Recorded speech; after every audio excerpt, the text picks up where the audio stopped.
I'm Fee from Slalom D. And yeah, that doesn't seem like a lot. I'm Fee from Slalom D. Which is, yeah, that's enough. That's enough. What else do you do? Like you do artwork. You're an author. Yeah. So my first love's art. And I love illustration. So of all the bizarre things for us to do, I did a kid's book. But it's not that bizarre. It's a book for the kid that I was and I never got, if that makes sense. Yeah. Because I had loads of books, all the Ladybird books with the princesses in, and I loved all the illustrations, but never particularly wanted to be the princess. Yeah. I always wanted to know what the witch was up to and what her heads looked like. Yeah, I wrote that book, essentially. Didn't realise that's what I was doing until it was finished, but yeah. But yeah, art's the thing that keeps us going, and the thing that I'm passionate about. I'm obviously passionate about the band and what we do, but I think art's really been diminished in its importance. And you get it when you say, "Oh yeah, I'm an art tutor." People go, "Oh," as if they're about to pay you. "Oh, could you not be a proper teacher?" Do you know what I mean? It's kind of. But then I see people. If you give somebody the permission to be creative, and they achieve something, anything, it makes a big difference in other areas of their lives. Yeah, it does. But I'm really, that's the thing I bang the drum about. I'd be lost without it. And I know it helps other people, so yeah. Same with music, you know? Yeah, I totally hear you. I do. I think art saved me. Art and music really saved Yeah, me. You yeah, know. So you said before you've got ADHD or you're diagnosed with yeah. ADHD. And I'm neurodiverse. I was diagnosed as being dyslexic and dyspraxic. I do, Okay. I do think I've got ADHD, but I'd have to go back and get another It test because always mine's comes as a bundle. You always yeah, get a tooth, seriously. yeah, and It's never one thing. yeah, and I think as well, like when I was growing up, if it hadn't have been for doing art and design, I would have just written myself off. I just just somehow got into it and met people who did it and encouraged me. So Yeah, yeah. And it really frustrates us how underfunded it is, how undervalued it is. yeah, It's like every magazine you pick up, every book you pick up, every program you watch, there's a designer in there doing something, making those decisions. You know, it's it's every. If we stopped people being creative, like the world would just collapse, and it's not valued at all. no, it Or it's isn't. seen as something for the upper classes, and it drives us nuts. Don't get it. This will turn into a TED talk if we start on this. Obviously. Right, going back to Slalom D, could you give me a history of the band? Because you replaced Craig, didn't you? Craig Macbeth, and if you don't want to talk about it or No, anything, no, that's it's fine. fine. It's just, yeah, it's a weird one. Massive music fan. Always been a massive music fan. Always gone to live gigs. And in Sunderland, pretty much everybody you know has been in a band or is in a band or is married to somebody in a band. We have and I've always had a really healthy music scene. So when Craig's been my friend for decades, he used to run our local alternative venue in the 80s. He put the Stone Roses on before anybody else had heard of them, and practically anybody went. And he was just really good he had his finger on the pulse, and he was also just a good bloke, you know. I mean, even in them days in the 80s, everybody would put, you go to a punk gig and you'd be safe. It was still full of creepy sexists. you know, nobody's attitude had really changed. They just changed their clothes. And Craig was stood out, kept an eye out for everybody, and was just an all-round good bloke. But never was involved in bands or anything. And I remember absolutely gutted the day when I've started a band. And I just went, Craig, man, everybody we know is in the band, which means we have to go and see them because we love those people, and inevitably the bands are crap. So, do you know what I mean? Though it's like, oh no, and we went to see them, and from the first song, my jaw was on the floor because it was just so powerful and political, and we came out just going, have we got your favourite band? And he did it for a couple of years. And he had an amazing gig one night. Loads of friends came from down south, and then he went out with all of them on the Saturday night. And then we never heard from him again. Oh, no. We had to go looking for him because he didn't turn up with a couple of things that he was supposed to. The last one being a band practice. And he'd passed away on the Saturday night in his chair after the best weekend of his life, you know. Yeah. So there was some, I don't want to say positives, but there was some, yeah, if you're gonna can, it should have been a long time down the road. So the band had a gig booked at our local pub, the Ivy House. And at his wake, everyone sat around and went, we're still going to do the gig. We'll just get all his mates to sing a song. There's 12 songs. Well, we'll get 6 of his mates to do 2 songs.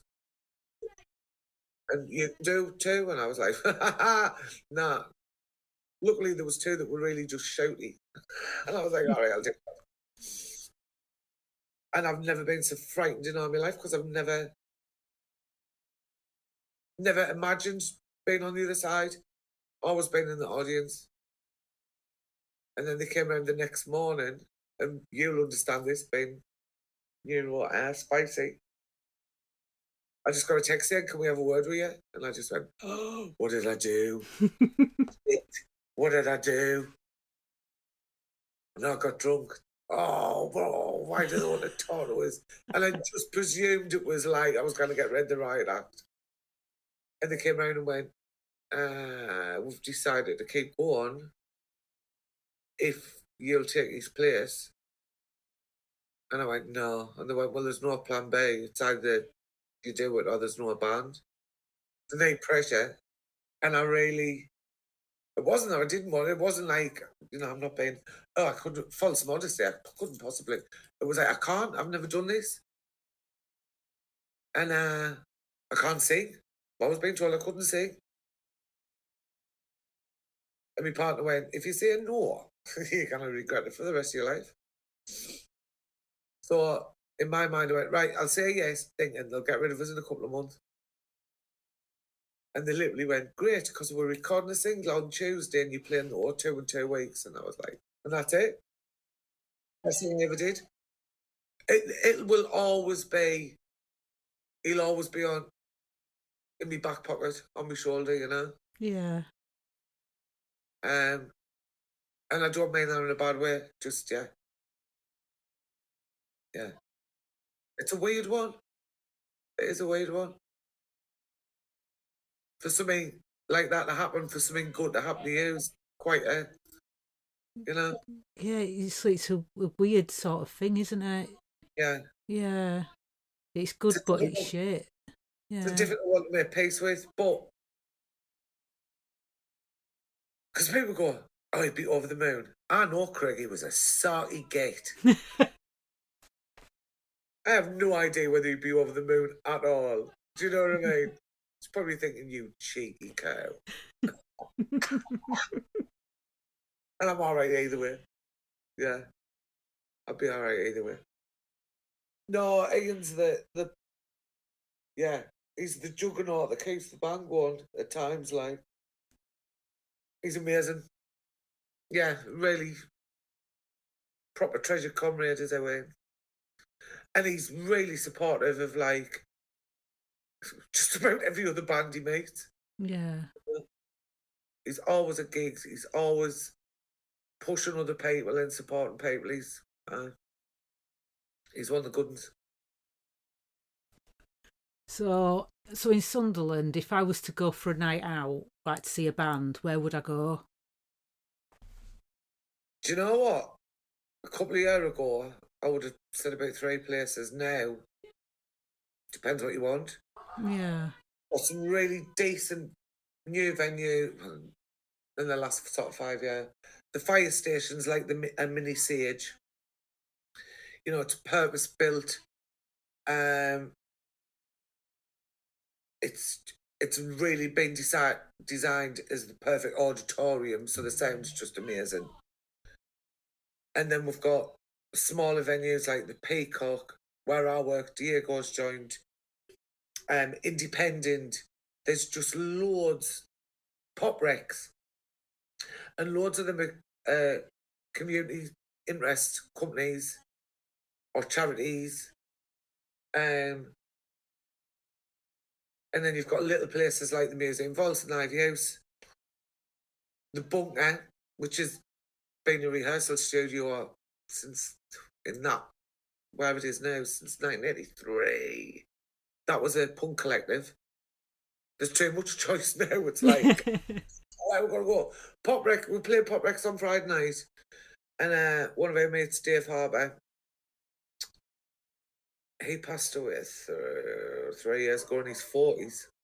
Oh, He was God. almost cranky in the heartstrings. And that was his vision, along with Michael and Dan and a few others. Sort of play their special. Because he championed. Pop Recs started off as a pop-up little shop in the empty tourist information shop in Sunderland. And they had some really big names on. And then they had to move out of there because it got sold. And they opened like a coffee shop, and we used to play in the front window. I was like, there's people on buses like, oh my God, what's going on in there? Like,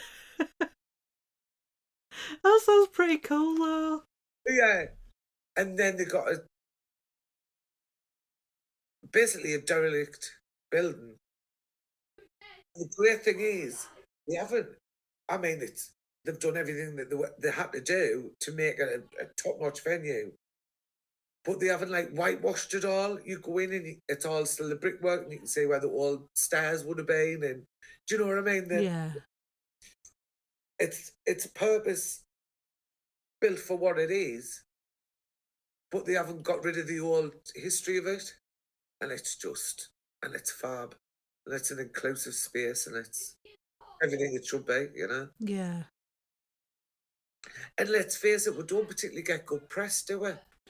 Well, this is where we're similar as well, because I'm from Bradford originally, and Bradford's another place that don't get a lot of good press. Very similar. Yeah, so I kind of know what you mean. They never interview what I consider an order, you know, we'll find the worst person on the street, and then that'll get splashed all over the news. Or, you know, we got blamed for Brexit. We were just the first ones to return a count. Yeah. And we weren't the highest percentage. It was a really low turnout. That's frustrating. But it's changing a bit now. We're a music city, Sunderland Music City. It's like Bradford, it's a city of culture. I was there a few weekends ago and I'm like, oh my God, what's happened? Yeah, it's on a wash.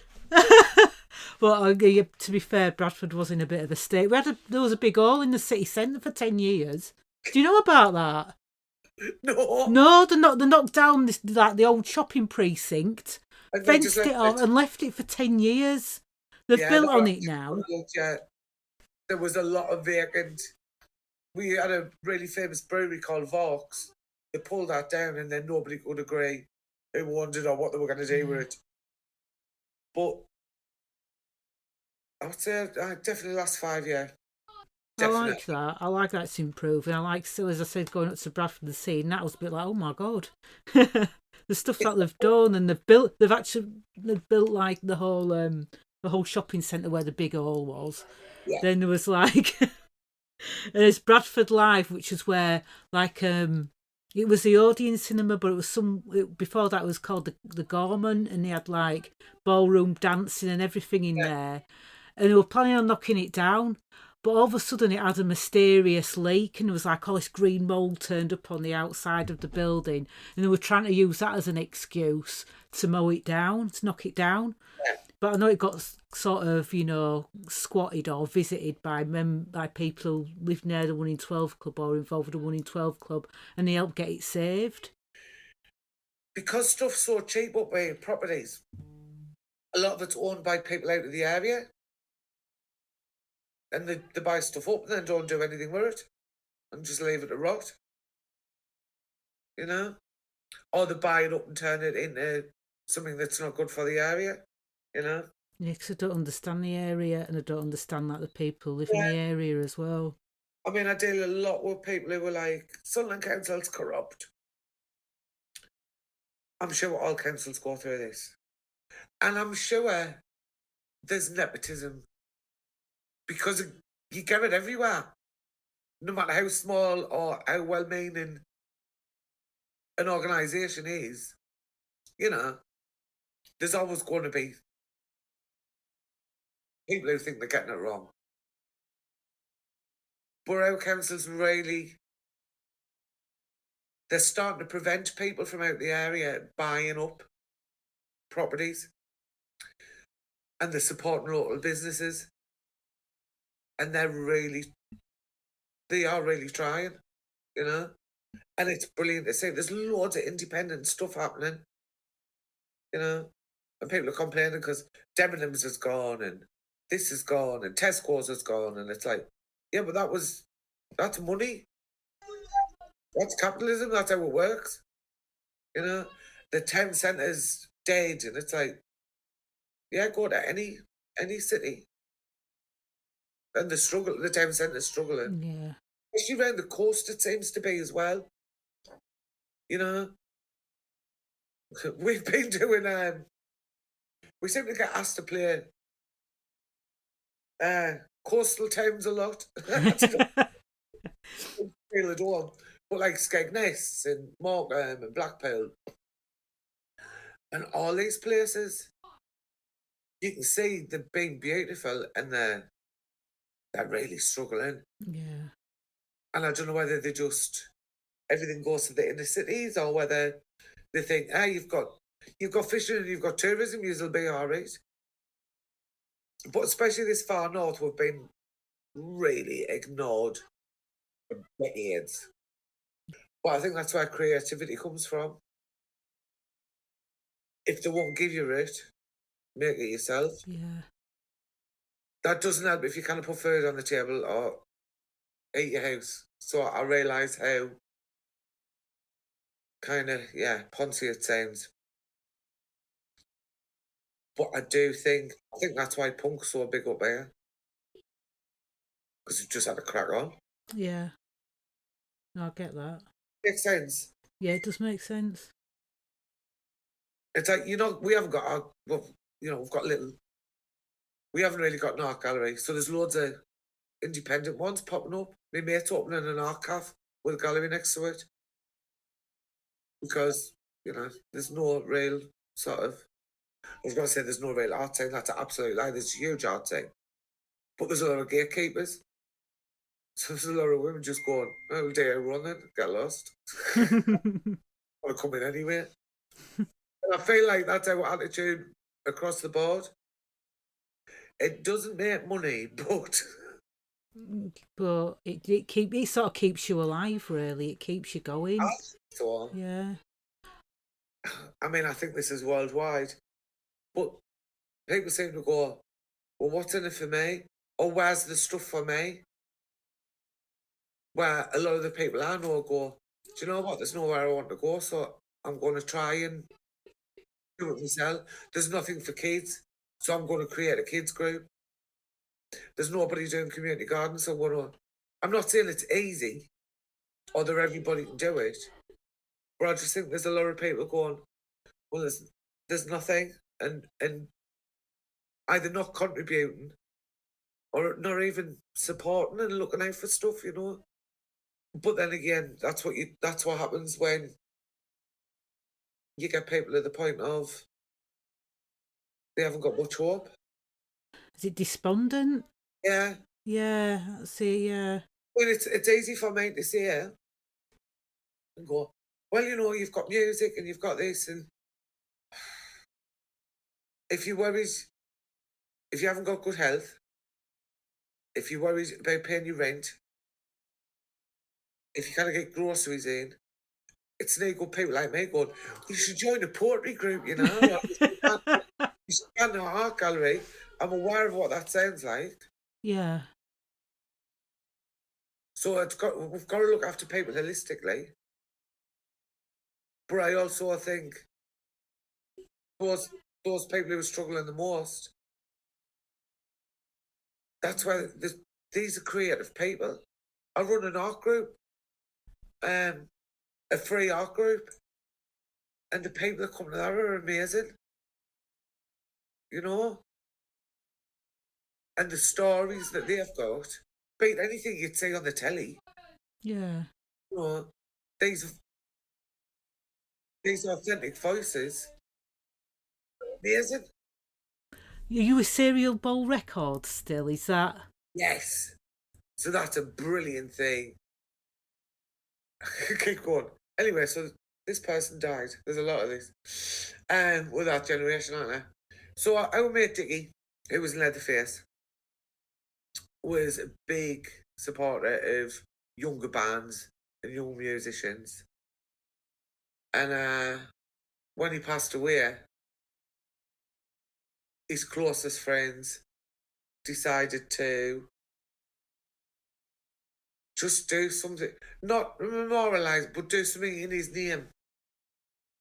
And Serial Ball Records, Serial Ball Collective came out of that, and it's amazing, man.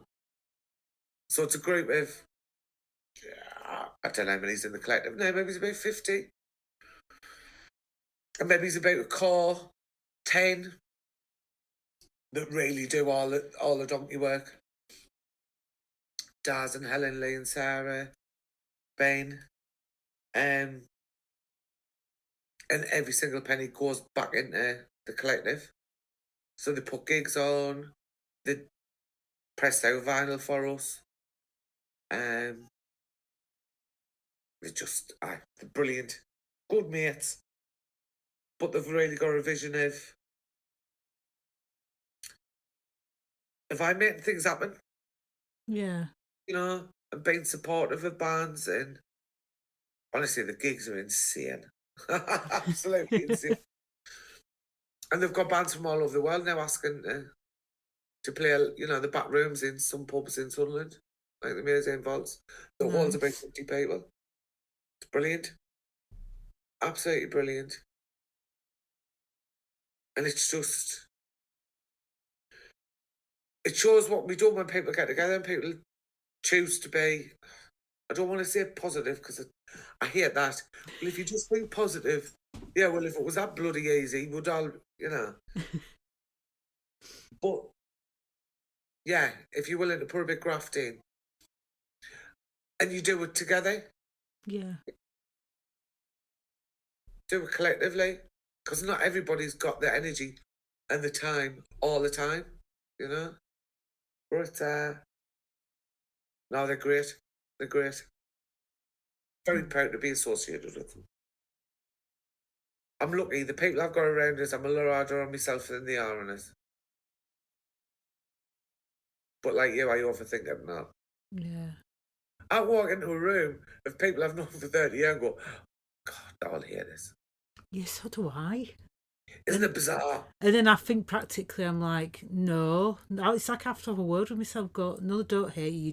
That's how you're feeling today. You're just reading that, you know. And do you know what? If I hadn't have known about my neurodiversity and couldn't accept that, then, you know, I wouldn't have to, I wouldn't be as accepting and have the knowledge of that like I do now. Does that make sense? It sounds a bit. 100%. Because when I started looking into it, and it's only a couple of years ago, when somebody went, "Do you think you might have ADHD?" And I was like, "No, because I'm a woman and I'm 53." Like, ugh. But I've always known there was, and I'm going to phrase this, I know it's not the right way to phrase it, but this is how I felt. I always knew there was something wrong with us. Yeah. And I couldn't verbalise that.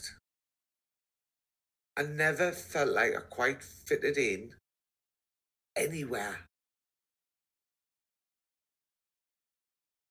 And it was a real, and my close friends would be like, "I have no idea what you're talking about."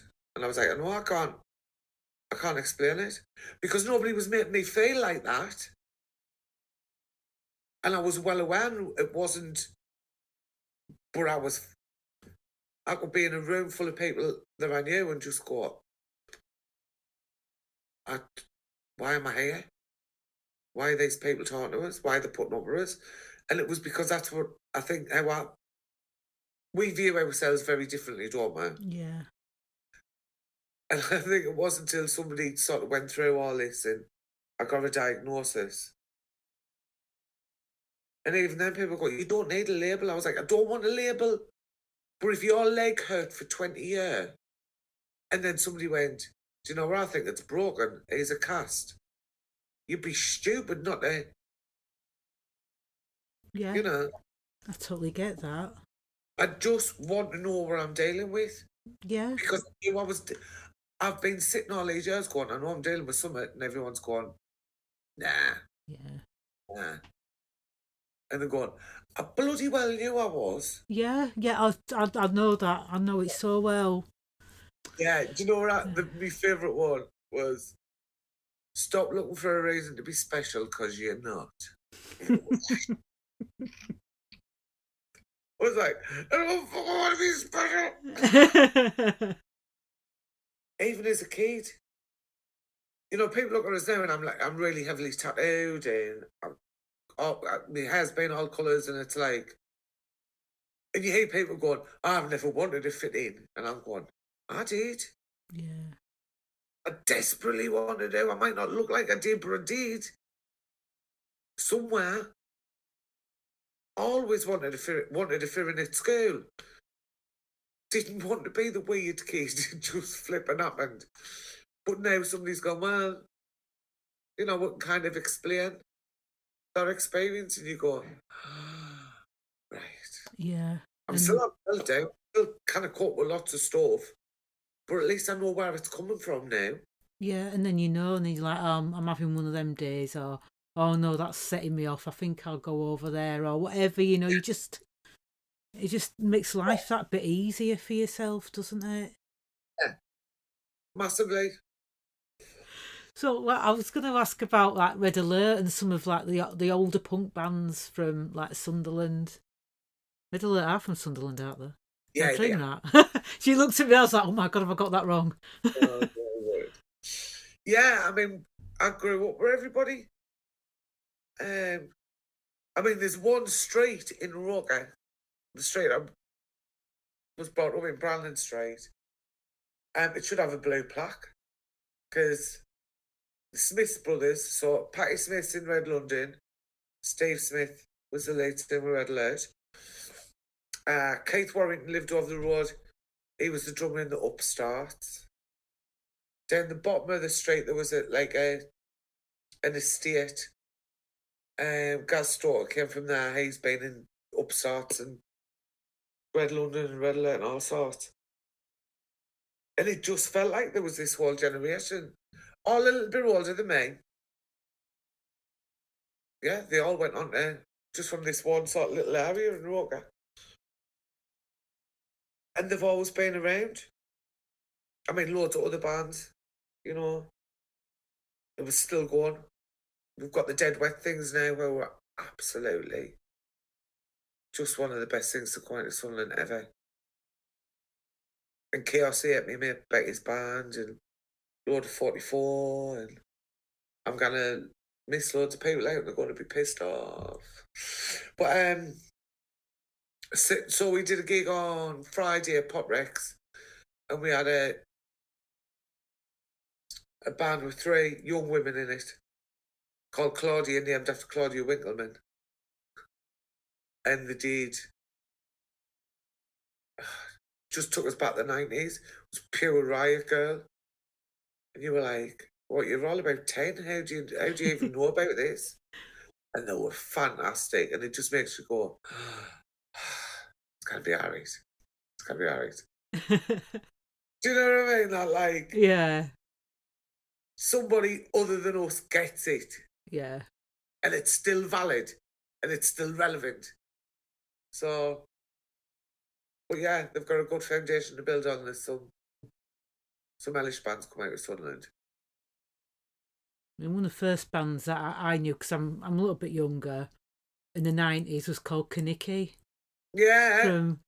She done well, hasn't she? Yes, she has. Lauren Laverne, yeah. Yeah. Yeah. No, it's good. It's good. We went, so where I work, on the corner of the street, they've just opened last year a new independent pub called the Bridge Vault Hotel.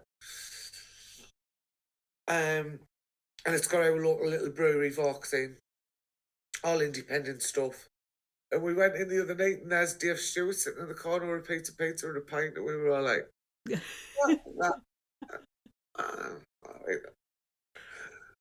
everybody was going, can't talk to her. I was like, oh, am I going to say? Got lost. But no, it's nice that wherever you imagine of all these celebrities, it's nice that they come back. Do you know what I mean? Yeah. Supporting the players. But I mean, we've got Barry Hyde out the Future Heads. He owns the Peacock now. So it's a great pub. Then it's a great venue on the first floor. And then he runs a music. They do degrees for the uni. Oh, nice. And a recording studio and everything. You know, and he could have moved away and he could have done something else. But it's right in the heart of Sunderland.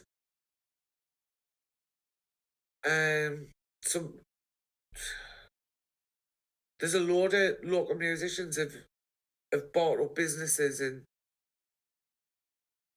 it just feels right, because they're now helping the next generation come through. Yeah. Like the Lakeports and Field Music, they're all involved in like youth musical work, and it's brilliant. I'm massively trying not to judge people. It's not always easy. Well, I'll do it. But I see a lot of that in Sunderland where people haven't been exposed to anything other than surviving. And then they get blamed. Well, you know, they're stupid, or they didn't stick in at school, or you weren't that kid's young, or it's your own fault for whatever. And it's not. It's just a postcode. Do you know what I mean? Yeah, I do know what you mean. I'm massively lucky that I discovered music and punk. And there was this ready-made family. It's very dysfunctional, and like most families, we don't always like each other. And there's people you wish didn't turn up to the family. But it's a family nonetheless. Some people are very good at going, yes, well, I pulled myself up for my bootstraps, and I did this and I did that. I didn't do that. I was very, very lucky that I fell in with a group of people that raised us and looked after us and fed us new ideas and gave us mixtapes with Chumbawamba on them. And you know what I mean? Yeah, I do know what you mean. That's pure luck. So this idea that I'm better than somebody else, it doesn't hold for us. If you are... people don't give enough credit to the look they've had by coming into contact with certain people or getting a specific job or coming into contact with a certain group. My life could have been really different. Oh God, you're saying for me as well. I'd still be in Bradford. I'd be a cleaner. There's, we're way better than them and they're better than us. No, we're all in it together. And there'll always be some people that you cannot help. But there'll always be people that's never been offered any help. And then people sneer at their situation and you're like, you take for granted that you had somebody look out for you or at least steer you in the right direction. Yeah. Some people never get that. You know what I mean? I do know what you mean. Situation if everybody's beating down on everybody else and everything's crap and it's like, Yeah. Yeah. There's ways out of it, but we need help each other, Yeah, we do. The idea that you can just crawl out of the pit on your own, rubbish. No, yeah, it is. You do need help. And I realised that, I probably realised that a bit later, as you said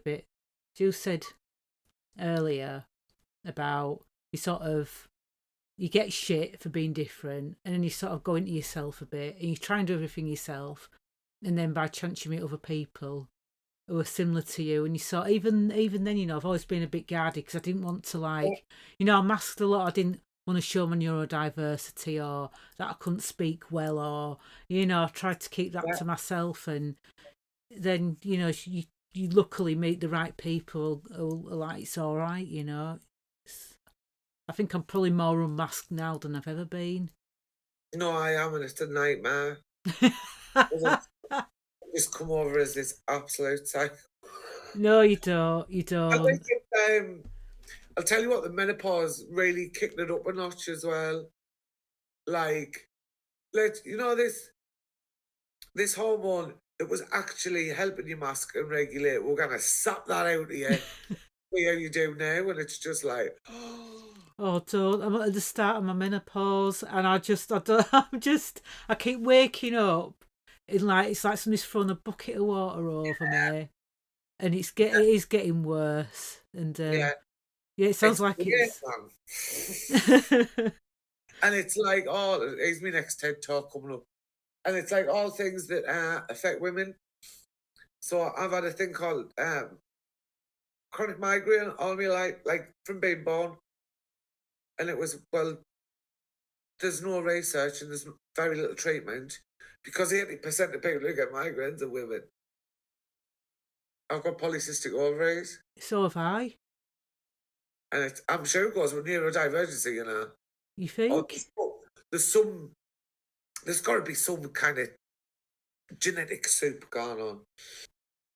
And just this idea that, and then you go to menopause and they go, well, we don't really know that much about it, even though more than half the population's going to go through it. I've never come so close to punching a doctor in my life because within one meeting where I was going, I think my brain's melted and I can't stop sweating and I have a beard. Oh, yeah. There's something going on. And he went, well, women of a certain age. He said that about 10 times. And in the end, I had to go, because in my age, women of a certain age is me mum. I'm sitting here as a young punk woman. Well, what are you talking about? And he went, well, you're 52 at the time. And I was like, oh, yeah, right, okay. Can you stop saying women of a certain age? You're knocking the shit out of us. Oh, by the way, my temper's getting worse. Can we sort that out now? If it's a medical condition that's almost exclusively women, crack on, love. Basically, crack on. With pain, you'll be alright. Take some ibuprofen. You've got ADHD. Well, we only thought it was lads, and you didn't seem to be running about much, so you'll be alright. That's what the attitude feels like. Yeah. Oh, we don't have time to deal with this, so just go and have your female Sorry, problems it's just going on elsewhere. and on, isn't it? Sorry. Yeah, what's that? But that's But quite good, actually. I quite like, an honest conversation about stuff. And if you listen, I don't know if you've listened to the other episodes.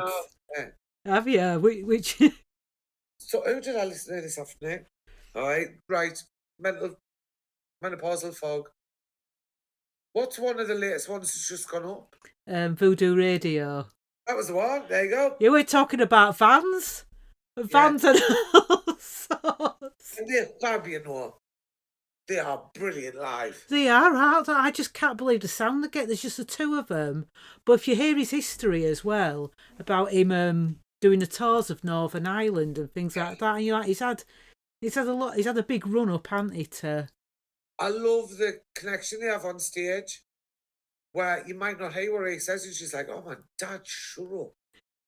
And it's hilarious, but it's dead charming. Do you know what I mean? Yeah, it's sweet, but it's got a real bond, and it's exactly what you would expect from having a daughter and a dad on the stage. You're like, "This is amazing." They're not trying to put a veneer on everyone with bandmates, or they are what they are, and I think it's fab, like. Yeah. Absolutely brilliant. She's fab. She's just dead enthusiastic. She's dead interested in talking to everybody who's there. She's certainly really, like, here we go, positive about meeting other women that are sharing the stage. Yeah, do you know what? I don't know if it was included in the whole thing, because what we taught for ages, as you probably gathered, I ended up losing track of time. And she actually said that she has found it harder with women, like being accepted by other women. Yeah.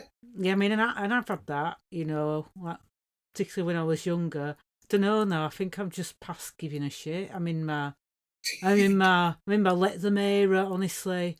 I mean, some of the nasty things that have been said about me over the years as well, Fiona. But I won't go into that. No, it's totally relevant. So I'm in a band with 4 blokes. Well, as of when this comes out, I'll be in a band with 3 blokes and another woman. Yay! We're having a little change of personnel. Yeah, because I'm joining. I'm not joking. Yeah. Oh, seriously, come down. I'll come up. I don't know. Yeah. But we put pictures out because it's part of being in a band. I hate it. And I'll have 4 blokes behind us, and I love them all. But the only person who gets comments me. Yeah. So I've had, say Eddie Izzard singing for them now. Cheers. No. And look, Roseanne Barr's joined the band. I haven't commented about the music or anything we're putting out there or anybody else in the picture, and you just go, all right. And then one of my best friends, Becky, stunning woman, amazing front woman, opposite end of the scale to me, gets it the other way around. I will only putting her on so the dads have got something to stare at. It's like, you cannot win. You cannot win. No, you can't. Whatever you do, it's like, yeah. And the least important thing about Slalom D is what we'll look like. Because we're trying to put stuff out. Again, don't want to make us sound poncy. But I would hope we're right about stuff that people can connect with. And it's important, certainly to us, and about supporting people and calling out homophobia and transphobia and racism, and it makes us sound really dull, doesn't it? I try not to be preachy either. I just write about stuff that I think that's important. And it's very rare that gets discussed. It's like, that's the important stuff. Not what t-shirt I was wearing. Yeah. Some of the things that get said about women, as you said, like, it's not important, but then it really raises important conversations like the ones we're having about how, we want equality, equity, that we've got important stuff to say, It's like, oh no, sorry, you don't look the way we want you to look, so shut up. But then, it's... But that stifles people's creativity. It took me till I was 54 to get a book out because the fear of it being crap. I knew I couldn't take the criticism. So it just stops you doing stuff because there's an absolute fear. And I can't be the only one that feels like that. I know I'm not. So how many, and not just women, how many people have got a song in them, have got a story in them, have got a picture in them that they don't want anybody to say. Yeah. Because somebody somewhere is going to have, and you do get a lot of one of me really good mates, Newt, was in the Upstart, and he'll cringe at this. Just one of the best mentors I could ever have, unofficially. But just really sits you down and goes, "This is the game. You gotta stick your head above the parapet. This is what you're gonna have to deal with." And everything he said's 100% true. And he's, really, really helped us sort a lot of things out in my head that way. But also, there is a bit of going, just because I've stuck my head above the parapet doesn't mean I need to get shot in the face. Like, I get, if you're putting yourself out there for whatever reason, somebody's got to take a pot shot at you. It doesn't mean you're prepared for it, or that it doesn't hurt. Yeah. It's almost like, well, it's the age-old, well, you were asking for it. Well, no, I wasn't really. God, no, you weren't. No. No. No. I hate that, actually. I You've hate got that. a big skin, and it's like, no, you just stop being such a tosser. Yeah. We're getting loads of, well, not just young women, we're getting loads of women to our gigs, and it's noticeable, the difference in the audience, the percentage, and I love it. Yeah. Well, we went to, so one of my best friends, Helen, she treasures, because she's an absolutely wonderful friend. We went up to see Bikini Kill in Glasgow last year. And we went in this, it was all bingo hall. It went in this venue, and I was like,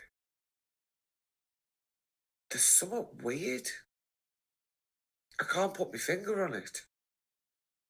But just, the place was rammed. Like, you couldn't move. There's all these people.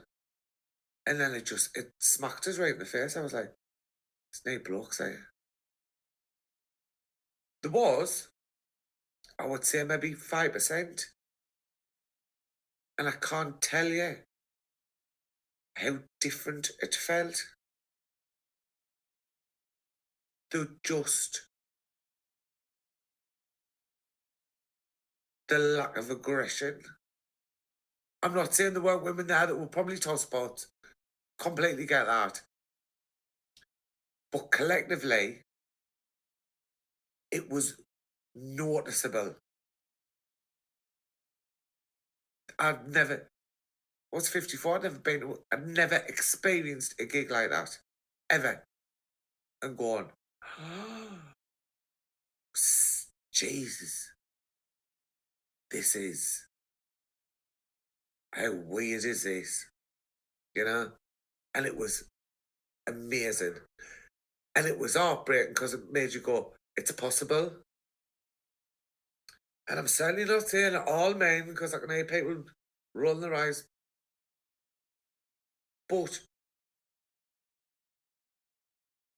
you've got to experience it. And it was, oh my God. All right. Just no sense in minute. We go to punk gigs, and I'm not even knocking punk gigs for that. There are times where you have got that, Oh, there's an edge in the air. That's punk music. That's part and parcel of it.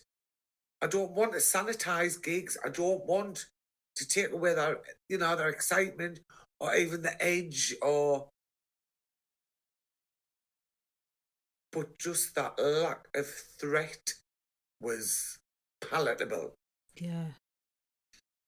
I'd like to have been there. That does sound amazing. I like to see Bikini Kill as well, but I've never had a chance. So I'm suffering at the moment from three things: skin, childcare, and disability. Oh, So yeah. it does get frustrating, but it's one of those things. There, haven't you? You've got the full. Got the that's full house. That's one of the reasons why I left the band I was in, because I was in the same band for 12 years, which is quite amazing for me, actually. And they didn't want me to leave either, but I was like, I just feel like I'm letting you down because I can't always do, the things I want to do, because I'm having to drive across London, and there's sometimes I can't do because of childcare. And I just thought, just let them crack on, and I'll just do what I'm doing, and Well, that's horrible that you've got to give up on stuff that's yours. Yeah. It was time, though. I felt like I'd done my time with them, but they were brilliant, though. I mean, when I started the band, it wasn't not long after I started, I was pregnant. What were they called? Lost Cherries. Oh my God, of course, sorry. Brain fart. Yes. So, yes. Yeah, there's a lot of controversy around that. So I was getting on stage pregnant, and then Steve loved, because he loves babies, and he loved, we went to mother care together, me and Steve. He's like, I'll buy you some stuff. But a friend of mine had the opposite experience. She was in a band that you'll have heard of, but I won't mention. And as soon as she said that I'm pregnant, they were like, no, we don't want you anymore. And I want to name and shame, but I'm not gonna do that. If we'd all met in our late teens and we hadn't been bombarded by frigging Jackie magazine and I mean, God, I don't know the bands these days, corporate, but all that stuff that makes you insecure and that makes you want to be smaller and not visible. If we had the knowledge and the power we have now, well, we wouldn't stand a chance. And I think that's the whole point, isn't it? We'll keep them scared. We'll keep them not being sure of themselves, because if they actually knew what they were capable of, would be fucked. Yeah. And that's, I want to get that message to younger women. Or didn't wait, but I really feel like this is my time. But I wish I had more energy to appreciate it. And we've probably passed at some point at like rebellion or something, but definitely. But if I've got my gigs on, I can't take anywhere. So I'm the same. I'm getting blinder as I get older. It's terrible. Oh, no, you're in a band. You don't speak to us. And I'm going, when did I say it? And I walked right past you, and I went, well, if you're going to jump in front of us and announce your presence, get that knowledge, because I can't say. Or my brain's going, what's happening over there? And I didn't know you were there. Yeah. Come up to us and go, hiya. Yeah, you've got to do that with me, because I end up going off in my own world as well. I end up thinking about loads of stuff, and I'm walking about. I haven't got my glasses on, so I can't see. So it's a good combination, isn't it? It is. It is. So if you don't tap me on the shoulder or wave at me, it's like, You're like such a snob. No, I'm blind. And for some reason, the littlest hobo theme tune was going around in my head at the time. Yeah. I couldn't remember the second line. So I wasn't. And thank you. Oh, thank you. Thank you for being part of my podcast. That was Fiona, artist, author and singer for Slalom D. Thank you for being on the podcast, and thank you for listening, everyone.